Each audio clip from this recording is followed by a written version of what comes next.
Alrighty. Um, let's talk some more about this Mike Vrabel, Diana Rossini saga. Get this music turned down a little bit. Get myself out of the way here. Okay. Okay, so, and I did cover sort of the backbone of this story in my last video, so you can check that out if you want more details on sort of the how it all began and just sort of the more what developed last week when the story was still dropped, or when the story was first dropped. Excuse me. Anyway, where we left off, or just about, was I think Diana Rossini had it had just been announced that the Athletic was indeed going to probe questions into her. This being after they had initially come out and staunchly sort of supported her. Um, and again, this is all regarding this very salacious story that's come out where she was pictured with Mike Vrabel, the head coach of the New England Patriots, excuse me, at this private boutique hotel getaway place where they were seemingly alone, although she had stated they were with a group of 4 other people in her initial statement, and he also stated the interactions were completely innocent. So as I said, the Athletic initially, when the story was dropped, their initial comment was said Ginsburg, Steven Ginsburg is the executive editor of the Athletic, so Diana Rossini's boss. Said Ginsburg in his initial comment to the New York Post upon publication of the photos, "These photos are misleading and lack essential context. These were public interactions in front of many people. Diana is a premier journalist covering the NFL, and we're proud to have her at the Athletic." So that's a very supportive statement of Diana, and it's very particular, right? Like they're making no they're being unequivocal in their support. They're saying we believe her, we support her. The photos are misleading and lack essential context. So by saying that, right, they sort of suggest that they either have more information about the photos, like they'd seen other photos or had seen maybe photos of the people that Diana was claiming were also with them, or they're just making this statement having seen only the photos that we'd seen and just believing Diana, right? And considering now that we haven't seen any other photos that show other people with them, and we haven't been given any names, and this is almost a week later, of the other people that were with them, none of that information has been provided. It's starting to look like maybe that was BS, which means that this executive editor, Ginsburg, was just sort of believing Diana.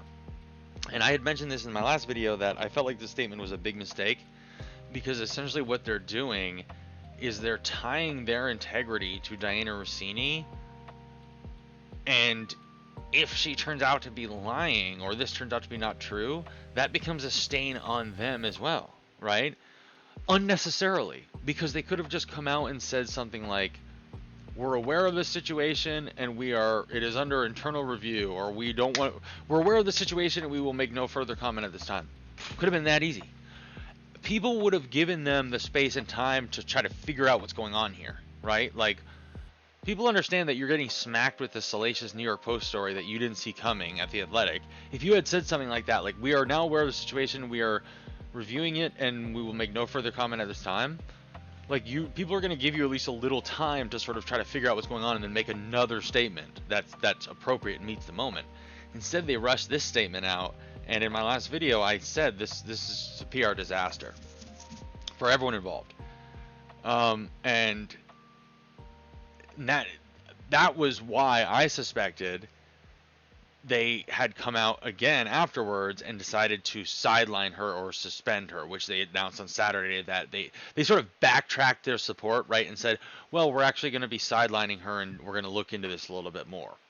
Well, one unnamed source called the company's handling of the matter, per Korak, unnecessarily messy. Another unnamed source, per Korak, objected to the initial statement from the Athletic executive editor, Steven Ginsburg, which was loud and clear and devoid of any mention of an investigation which had already begun. The source called the approach reckless, premature, and intentionally sneaky. So, basically what this is staff members within the Athletic and its parent company, the New York Times, have concerns about the publication's PR strategy. So yeah, basically what they're saying is there are people within the company just like I said in my last video, that were sort of agreeing with what I was saying, or that had the same view as me, is like, what are we doing here? We're tying our integrity to Diana Russini. The other thing being, you don't know if the person that hired the private investigator to go out and follow her it could have been someone at the Athletic, right? Like, presumably they have other reporters there that do the same job as Diana. Actually, I'm aware of one. I'm pretty sure Mike Silver is an NFL insider. Let's see. Mike Silver. Oh. Yes. Okay. So Michael Silver is an American sports writer, television analyst who currently works for the Athletic.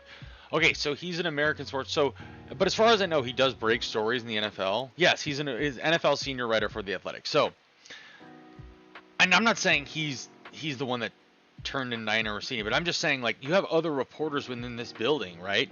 Who knows what they've seen Diana do to get a story, right? Like, they're the ones that work around her.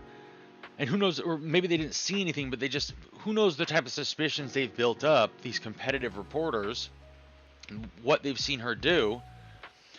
So, there may be someone there that knows Diana's story, that knows how she gets her stories and thinks it's low integrity. So when the Athletic comes out and just pure support of her, maybe there was someone within the building that was just like, wait a second here, like, I know how she gets these stories, and these photos, she's probably out there, getting intimate with Mike Vrabel trying to get information. That it probably is how it looks. Where are the other people that she said were there? Like, are we going to investigate all this, or are we just going to support her, right? So and then also, obviously, the Athletic is tied to the New York Times. So you have to assume someone at the New York Times has a brain, and they were like, wait a second here, guys. Like, do we have any other photos? Do we actually have any exonerating information that actually makes this appear to be, appear to be what Diana is saying it is? And, I'm sure someone, Steven Ginsburg's boss, whatever, called him and said, you need to look into this further. You need to sideline her and try to figure out what's going on here. This looks terrible. The story's getting bigger and bigger. No one believes us. We look like idiots. We need to fix this, right? And that's why I said, these PR people, Diana's, Vrabel's, the Athletics, they all need to be fired. You have to presume each one of them had a hand in these strategies. I mean, Vrabel's statement could not have been more condescending, essentially calling everyone stupid for even thinking that those photos could suggest anything, which is like, okay, bro. But that's all you do, is you just motivate people to go out and find more, because now you called them stupid, so now they have to prove they're not, right? Now they've proved you're stupid. Diana's statement gave these odd details that could just easily be proven a lie, right? Like, you don't give particular details like that. She said there was these photos do not show the 4 other people that were with us hanging out. So she's saying there was a group of 6 of them. Well, who are the other people? Just name them. Show us photos of them. She claims she was on a hiking trip with 2 other females to that scenic area. So 3 females went on a hiking trip to scenic Arizona to these red rock formations. Not a single one took photos of the 3 of these females together. Come on. Women love to take photos, right? Like, if they were out on these scenic hikes, they would have been taking photos of each other. They would have had an album full of them. And we haven't seen a single one, and we don't have any names. So, that giving those details in that statement right away in your first statement, that was terribly stupid. Whoever her PR person is, they need to be fired. And then the Athletic coming out, just coming out in staunch support of her, also very stupid, when you could have just taken a very neutral approach. No one would have blamed you for doing so, given the photos, and you wouldn't have been sticking your neck out for her, which now looks like it's going to get lopped off. So, yeah. Not great work here by the Athletic, and they're feeling the pain of it, of some poor decisions and some poor PR right now. And they're going to be, because the draft isn't for 2 weeks. So this is what people are going to be talking about. On the Mike Vrabel side of things, Patriots are basically mum. They are quote unquote business as usual. They haven't announced any punishment. The only real thing on their side is that they announced he would not be handling the pre-draft press conference. That was handled by Elliot Wolf, the VP of Player Personnel. which is clearly being done to avoid a peppering of questions about his situation with Diana Rossini. But it doesn't indicate that they really care all that much. They're just trying to avoid that PR storm. This guy Elliot Wolf, the VP of Player Personnel that handled this pre-draft press conference, he stated that Vrabel has been very involved, business as usual. He's been in there with us a little more than he was last year, talking about the actual player evaluation stuff. So Patriots seem not really to give a crap, which why would they? The Patriots are an organization that is built and endeavors to win football games. It's got nothing to do with integrity, right? Whereas journalism does, and that's why everyone's all over Diana Rossini. And that's why I hate when people, recently people have been saying, well, there's a double standard. Why isn't Mike Vrabel getting, why isn't he getting scrutinized? Well, clearly because he's just a football coach. She's a journalist, part of this journalism outlet that loves to tell you how much integrity they have in one way or another, right? So it's not a double standard, it's just different standards. One standard for a football coach, one for a journalist. And I mentioned this in my last video. If you were to somehow flip this situation, and I've been using the Colts owner, the woman, she seems to be a lovely lady, Carly Irsay Gordon. But if there were to be photos like this, these exact photos of her with a senior NFL insider that was a man, getting intimate in a romantic setting. And for the previous 2 years, that insider had been getting Colts information and dropping Colts stories and sort of writing stories favorable to the Colts for the last 2 years, and no one really understood where he was getting his info. And then all of a sudden we get photos of him with the Colts owner, a woman, Carly Irsay Gordon, being intimate on a bungalow rooftop. That would be a story. His journalistic integrity would be called into question, of course. Now, who knows to what extent? Would it be exactly the amount of Diana Rossini? Just who knows? I mean, there's no way to tell, but it would be a story. People would absolutely be scrutinizing that reporter's journalistic integrity. So I don't think it's a male-female thing. Now, the other thing that's really added to it, too, that I think you have to consider why people are scrutinizing Diana Rossini more, is because she had all those TikToks of her, or TikTok, I would say TikToks. She had all these short YouTube shorts and different bits of videos of her torching her husband, on torching her husband on national television. She was on Get Up calling him average looking. Just these things you just not expect a wife to say, and it's just like she was joking, right? But if you re-listen to them, it doesn't sound great. And even some of the hosts of the shows that she would be on when she would make these weird comments, you could tell they would even get a little uncomfortable. Why are you saying that? But it's just funny because this is why she can't be a reporter, because everything that she will do, everything that she does, and everything that she says will reflect back on this episode, where it appears that she was trading sexual favors for information. Whether that's true or not, I don't know. But just listen to this TikTok, listen to this YouTube short. For me, going from a place like ESPN, which is a mammoth of a place, right? There's nothing better in terms of sports coverage, and being one of their top NFL reporters there for 8 years, it taught me just how to do this job. And so now I just... Oh, really? How exactly do you do this job, right? It's everything will be that from now on. And ironically, this is called digging deep. But it's just everything she says from now on, it'll be it'll just be memes and jokes and innuendo back to trading intimate favors for reports or for information, right? Whether it's true or not. It's just that's what it is now in the public perception. And for that reason, I think she's really going to struggle to come back as an insider.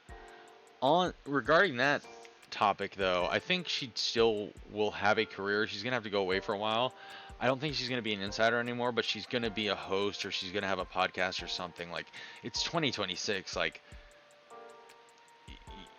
This isn't anything bad enough to where she's gonna get like significantly canceled. She's just not. She's probably not gonna be an NFL insider anymore, just because there's just gonna be too much of a there's gonna be too much bad PR around that, right? And just too much nastiness online and within the public around her doing that job. But that's not to say she couldn't bring eyes to like another sort of some kind of broadcast where she's a host or sideliner or something. Who knows?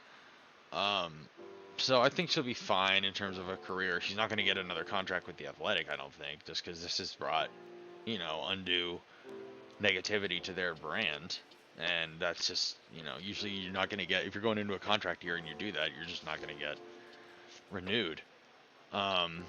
So let's take a listen to some of this fun stuff, some of the fun content that's come out today. It's people have really kind of started to address it, even some people that were sort of avoiding it last week. So, it's been pretty interesting. One person I enjoy watching is David Sampson. Nothing personal with David Sampson. It's his morningly sports show. And interestingly, he had kind of avoided this last week. He had avoided it. He hadn't mentioned it at all, which he had been under some heavy criticism for, as were like most of these mainstream media pundits that, or I guess he's not mainstream, but some of these media pundits that, or sports media pundits that were just not mentioning this story. But he sort of answered for it today, and this is what he had to say. What is they react in a crisis? How many times have you heard me say it's the first statement when done too quickly will crush you? How many times have I said, just release, we're aware of the situation, we have nothing else to say? It's so simple for the Athletic to have released a statement that said just that after these photos surfaced. It would have been so easy, but no, that's not what the Athletic did. Instead, they backed their employee in a way that they thought was amazing. Okay, so this is pretty much what I was saying. Like, this is the statement that I was telling him to make in my last video. Like, you should have just said something so much more neutral. Why would you be so, you would make such a risky statement that puts your neck out so much? But what I really wanted to hear was, because our society, the more salacious the better, the more prurient the better, the more we can catch people doing something that most people do anyway, the better. The more we can feel that we're normal because other people have the proclivities we have. Why do you think there are chat rooms and focus groups? The reason I didn't do a full accounting of the story is that I was concerned about my friend Dan and my boss Dan and the person who is in charge of Meadowlark Media. I was concerned with how he would view a story about this. I understand that Pablo and he figures out how to deal with this as well, because it is a story that under any other scenario I would have brought up immediately, and not because of the affair part. The interesting part to me is the conclusory nature of people and how it is they react in a crisis. I totally agree with that. I think one of the most interesting parts of this, and I've talked about this, is the PR part. It's just how it really is a case study in how you handle PR in 2026, right? And that's the thing about PR, is it's always changing because it's so hingent on how the media behaves and how, how these stories are transmitted, how people latch onto them, what people really want in order to conclude their interest in a story, right? What do people want in order to forget about a story? Why is this story one that we are unwilling to just forget about? Why is it that the statements that they provided initially were not accepted, right? And that's all part of crisis PR, right? It's how do you get people to accept your story? And how do you get people to feel like their interest in that story can be concluded and they can move on to the next one, right? Because we do. the news cycle is like 24 hours, right? Like you get interested in a story and then for whatever reason you feel like you don't need to really pay attention to it anymore and you move on. But with this story, people are refusing to move on, right? And so to me, that is the crux of PR. It's like, how do you satiate people's interest in a story? How do you get them to believe that there's nothing to see here, right? It's incredibly complicated and incredibly difficult. And like I said, it's always changing because whereas 20 years ago it was about controlling how the major broadcast networks were going to view the story. Now it's you got to worry about every freaking YouTube channel and this outlet and that and independence and there's just almost no way to deal with it. And especially because there is such a void of true journalism going on in the mainstream space, right? Like who's the investigative journalist that has announced, I'm going to look into this Diana Rossini story and Mike Vrabel and I'm going to get you the truth because I'm sick of the bullshit, right? It appears no one. It appears like just her own employer is the only one investigating her, right? Now I'm sure the New York Post, the people that released the story initially are, but they're not. That's like a tabloid, right? Like, so what happens is, what fills that void is independence, right? The independent media, the people that aren't connected to the mainstream, the YouTube journalists, the just smaller outlets and local newspapers and whatnot.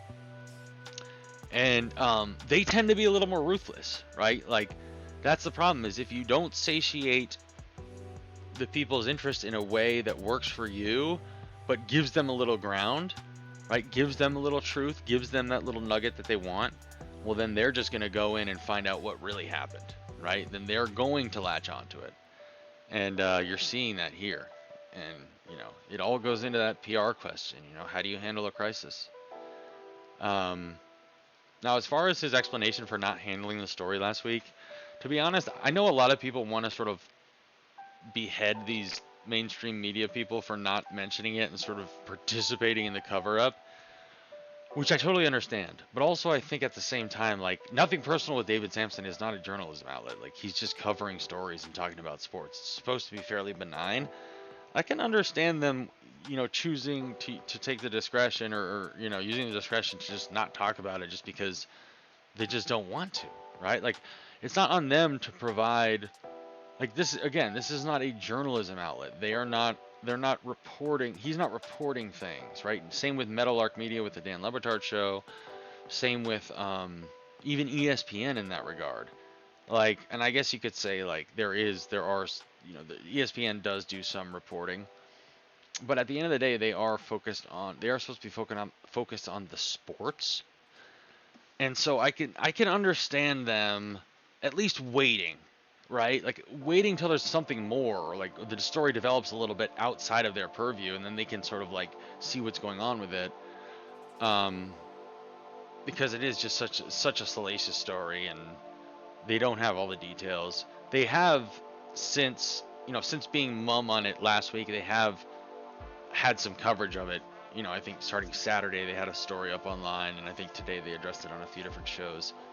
So, they're getting around to it, and this story isn't going anywhere. So, people can try to be, that's the beautiful thing about the internet, people can try to cover things up. It just doesn't work anymore. I mean, cover-ups just don't really work, right? Like, people find out what they want to find out. It just may not be way out in the open, right? Like, it may not be on CBS or ESPN, but we're still getting the gist of the story here on YouTube, and we're all kind of, there's other outlets to get, Fox Sports Radio, they're covering it quite heavily, and so there's places to get the story. I don't think we need to go around to every outlet and say, like, oh, where's your story on Diana Rossini? Did you do one? Oh, you didn't? Fraud. It's like, no, everyone doesn't need to do that. It's the story is being investigated. New York Post is going to stay on it, if anything. Another thing I find interesting is there is so many more tentacles to this story that are not coming through in this this sort of salacious backbone. There's so many bits of history with Russini-Vrabel and little reports that she did that now seem suspicious, and statements she made and things he did, and this is just what this guy's about to talk about that you'll hear now is sort of, he's alluding to that type of those details that I find very interesting, and you may too. Vrabel and Steve Ginsburg, the guy who came out initially and defended Diana and talked about how the pictures lacked context and everything else, they were unavailable for comment. Unavailable for comment? Motherfucker, they work for you. You couldn't get in touch with the people who work for you? That's what I said. So, that was a whole weird ordeal too. And the reporting surrounding the Times investigation, again, is that they're doing an entire review. And look, go back and look at my text messages from 2022 when I started to sniff out that Vrabel and Diana were up to something. Go back to the CJ Stroud draft night shenanigans, where, again, I believe Mike Vrabel, whether he... So this is the funny thing is, like, it's so funny to me that the kook spouting the conspiracy theories so often ends up being right. Like, this guy's talking about text messages that he was sending, or tweets that he was sending back in 2022, calling out a suspicious relationship between Russini and Vrabel. And he was probably getting called a conspiracy theorist. You know, you just hate Diana, you're a sexist, you just think all female reporters are sleazy. Well, he was trying to sabotage the Titans' turns attempts out he for might, CJ Stroud because the kook conspiracy theorist might have had something going there. Mike Vrabel knew that CJ Stroud was going to suck, even though CJ Stroud didn't suck originally. He only sucks now. He was so smart, he tanked the CJ Stroud thing by telling his friend, Diana. To me, that's when I felt like it was beyond obvious, and it was now crossing over to where it was truly unprofessional. But go wherever you want. I saw somebody today. They pulled up Diana's breaking report. She was the first one to break the news about the tush push when the Green Bay Packers tried to get it banned. She was the first one to report that the Packers' motion on the tush push had failed. And she had reporting from what happened inside the room with the competition committee as the Eagles and Jason Kelsey were trying to defend the tush push and the Green Bay Packers were trying to eliminate the tush push. And guess who just happened to be on the competition committee? This guy kind of reminds you of the Pepe Sylvia Always Sunny in Philadelphia thing. Like, just like connecting the dots in this like ridiculous murder board. But dude, this guy, like, these guys always end up being right. Like, crazy guy always ends up being right. We all laugh at them and call them crazy, and then like it's like, oh wow, should have just listened. All right, when are we gonna start just listening to these people? I mean, look at him. He literally looks like the Pepe Sylvia. I would be stunned if there is any way that the Athletic and the New York Times, if any of that internal review they're doing on Diana clears her of wrongdoing.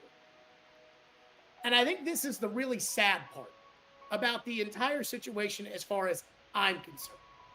Again, I know people will talk about how both Vrabel and Diana have families, and that's true, and that is sad, but that's not my business.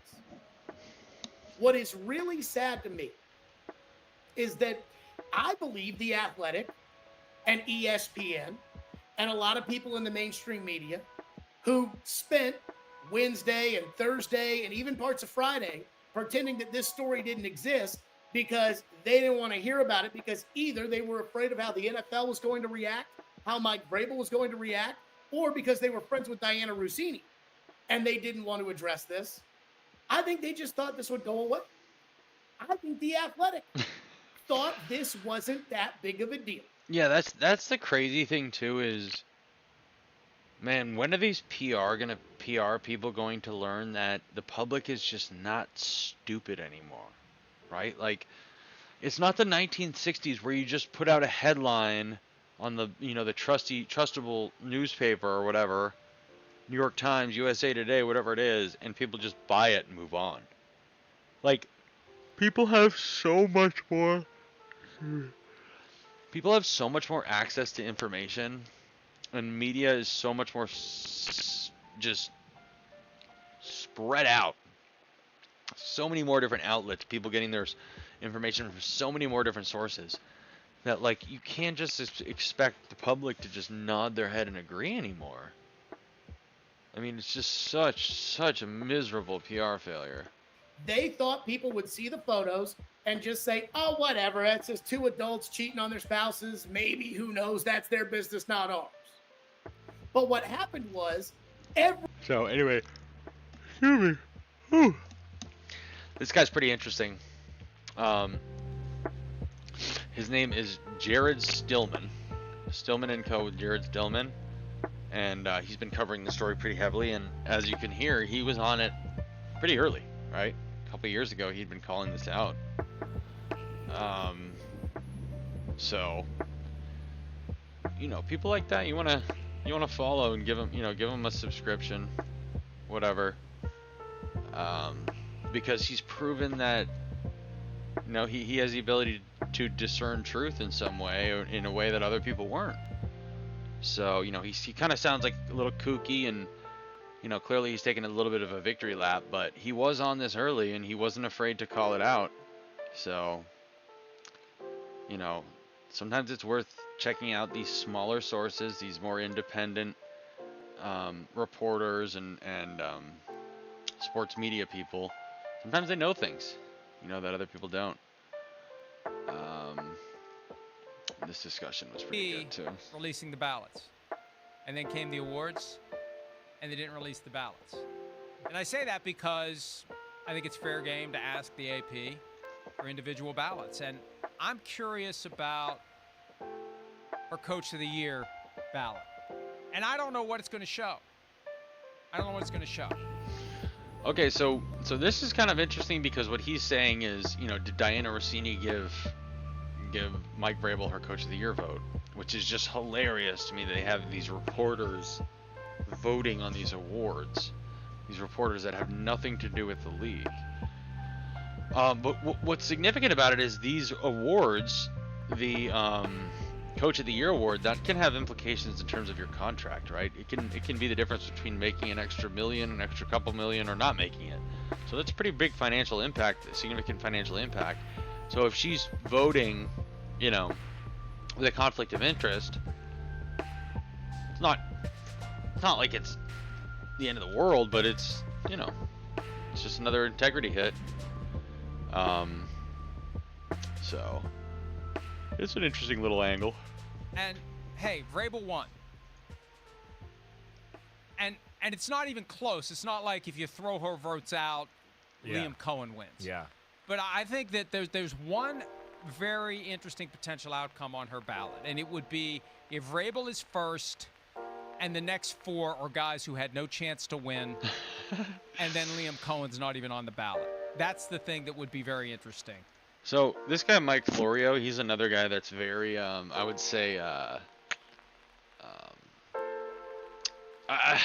unbiased, I guess you could say, independent. I mean, he works for NBC or Pro Football Talk, but he tends to be another one that's like not afraid to like write the critical story. Like, he's not friendly with like anyone in the league, and like I think that's really at the that tends to be at the crux of integrity with reporting or journalism of any kind.